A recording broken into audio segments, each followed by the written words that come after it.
Bonjour à tous et bienvenue dans ce nouveau numéro de la Vendée en direct. Je suis ravie de vous retrouver aujourd'hui. On va parler des associations et de ces associations qui ont de plus en plus besoin de bénévoles ces derniers temps parce que le Covid a fait un petit peu de mal à l'engagement de tous, y compris en Vendée, alors qu'on est des super bons élèves normalement. Et on a un nouvel exemple aujourd'hui pour en parler. C'est l'association Lire et faire lire. Et justement, pour nous en parler, c'est Émilie Piveteau qu'on a en plateau. Bonjour Émilie. Bonjour. Vous êtes la référente, c'est ça, au niveau de la Vendée, de cette association Lire et faire lire. Avant de rentrer dans les détails de votre recherche, on va déjà planter le décor. Expliquez-nous un petit peu ce qu'est votre association.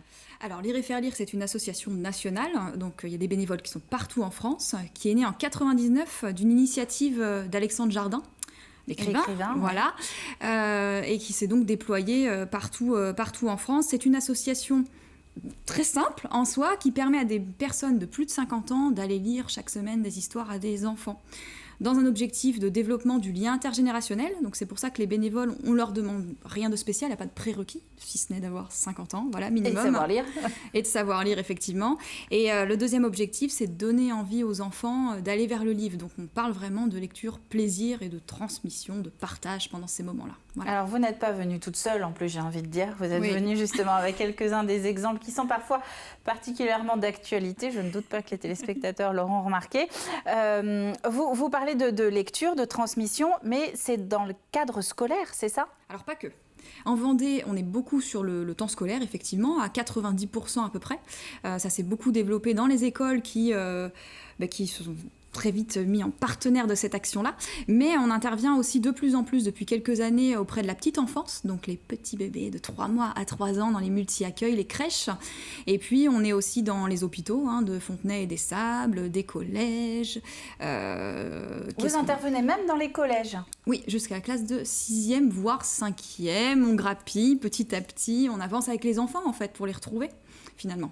Donc on ressent ce besoin d'aller vers la lecture en étant accompagné de plus en plus tard finalement. Exactement, puisque parce qu'au début on lisait plutôt pour les maternelles jusqu'à la classe de CP, là où on est dans l'apprentissage de la lecture, mais on le sait, les experts le disent aussi très bien, ce n'est pas parce qu'on sait lire à partir du CP qu'il faut arrêter de raconter des histoires aux enfants, de les lire pour eux, parce que c'est un autre moment, c'est un autre moment de partage qu'il y a là, et même nous en tant qu'adultes, ça nous arrive d'écouter des histoires lues via des podcasts, etc. Donc il y a des bienfaits tout au long de la vie. Ouais. C'est extrêmement reposant et puis ça nous ouvre à la fois un vocabulaire de plus en plus large et aussi à de nouveaux univers.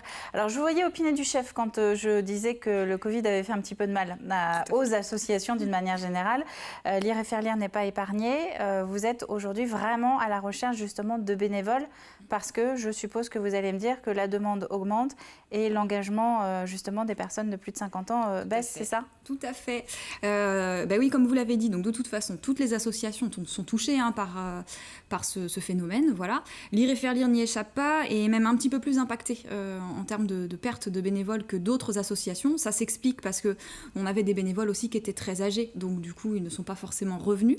Et nous avons eu un arrêt un petit peu plus long que d'autres associations. Nous n'avons pas du tout eu d'activité l'année dernière pour aussi protéger quelque part ces bénévoles-là pour ne pas les envoyer dans les écoles. On a préféré attendre. Donc on a perdu pas mal de monde. Ils sont partis vers d'autres engagements. Et ça, c'est bien pour les associations locales. Certains ont juste mis fin à un peu tout.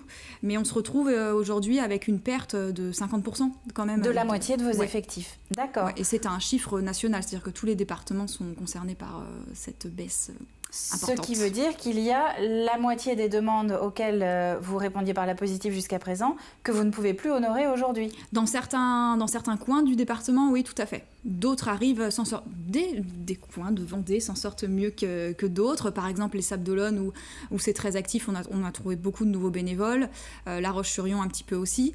Mais là où c'est un petit peu plus quand même inquiétant, quelque part, c'est dans les milieux ruraux, voilà, où on a plus de mal à trouver de nouvelles personnes et où il y a des grands besoins, bien sûr, parce que l'accès à la médiathèque, etc., n'est pas forcément à proximité aussi pour les enfants, et où je pense où notre action a aussi beaucoup de sens et d'intérêt. Donc Alors je lance un donnez-nous appel. justement des exemples, des noms de communes. À quel endroit vous cherchez vraiment des bénévoles plus qu'ailleurs? Alors partout, alors j'ai dit les Sables d'Olonne, il y a du monde, mais il reste de la place, donc faut pas hésiter, voilà. Mais plus particulièrement, je pense, les secteurs de Chantonnay, et donc toutes les petites communes aussi qu'il y a autour, idem pour Fontenay-le-Comte, Luçon, Saint-Jean-de-Mont, Chaland aussi d'ailleurs, toutes ces zones-là, avec toutes les communes autour, on a de grands besoins, ouais, vraiment. De grands besoins donc, pour intégrer Lire et faire lire. Comment ça se passe quand on veut être bénévole justement chez vous? On passe un petit coup de fil, on se signifie et après l'engagement il prend quelle forme? Vous sollicitez les personnes combien de fois par semaine ou par mois?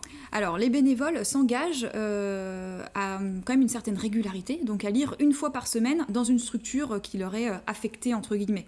On voit en fonction de là où ils habitent pour que ce soit le plus proche possible de leur domicile. Et puis s'ils ont s'ils se sentent plus à l'aise avec des petits, on va aller vers des maternelles, etc. Donc on va chercher avec eux la structure qui pourrait éventuellement être la plus adaptée. Et puis ensuite, ils conviennent, jour horaire de lecture avec la structure accueillante, mais c'est une fois par semaine. Pour se nouer du lien en fait avec les enfants aussi, bien sûr. Oui, parce qu'il faut qu'il y ait un lien particulier qui se tisse de semaine en semaine. Et en plus, on concourt à l'apprentissage de la lecture de ces jeunes enfants. Tout à fait, notamment dans les écoles, ça a du lien, on entre en complémentarité, on va dire, avec l'enseignement. Ouais. Cet engagement hebdo, il dure combien de temps justement? L'intervention en école, ça dure combien de temps? C'est 1 heure, c'est plus? Alors, il n'y a pas de règle particulière, c'est le bénévole et l'enseignant, on va dire, qui voient ça ensemble. En moyenne, la lecture pour un petit groupe, c'est 30 minutes, sachant que les bénévoles ne lisent qu'à des groupes de 2 à 6 enfants maximum. En termes de confort de lecture, on est pas mal. Ouais, ça fait rêver, important. Ouais. C'est important dans la gestion du groupe, dans la place aussi que peuvent avoir les enfants pour qu'ils puissent s'exprimer, parce qu'il y a un temps d'échange aussi autour du livre après, sur ce qu'ils ont aimé, pas aimé, etc. Donc 2 à 6 enfants, 30 minutes à peu près de lecture.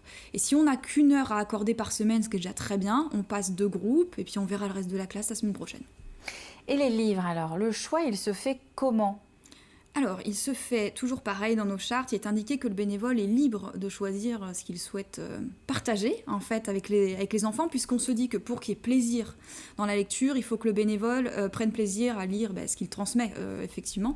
Donc, les bénévoles choisissent. On a des partenariats avec les bibliothèques et médiathèques, donc ils peuvent se fournir tranquillement, voilà. Et puis, on aime bien quand même, et les bénévoles aiment bien aussi, se greffer à la thématique, par exemple, de la classe. Il y a une thématique nature, ils peuvent aller piocher dans des thèmes nature, etc. Pour les bénévoles qui sont perdus aussi dans tout ça, parce que la littérature de jeunesse, c'est foisonnant, c'est très riche. Et de plus en plus. Exactement. On les accompagne. C'est-à-dire qu'on les accompagne on a des formations d'une demi-journée ou d'une journée complète sur ces thématiques-là, et on essaie de chercher les thèmes les plus adéquats par tranche d'âge, etc.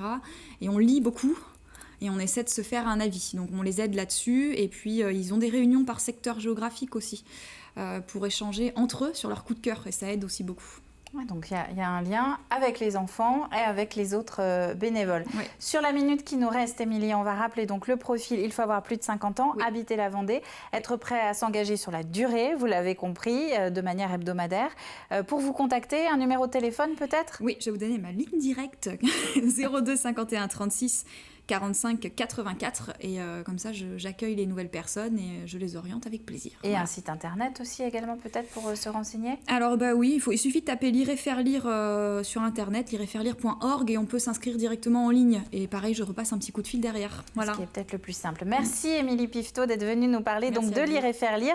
Vous l'avez entendu, on a besoin de vous une nouvelle fois, et là c'est pour aller faire la lecture donc à nos charmantes petites têtes blondes ou brunes ou rousses ou de toutes les couleurs vendéennes. En tout cas, l'important, c'est de participer sur la durée. Merci à vous d'être à nouveau au rendez-vous de cette nouvelle Vendée en direct, et on se retrouve très vite pour une nouvelle découverte sur le territoire.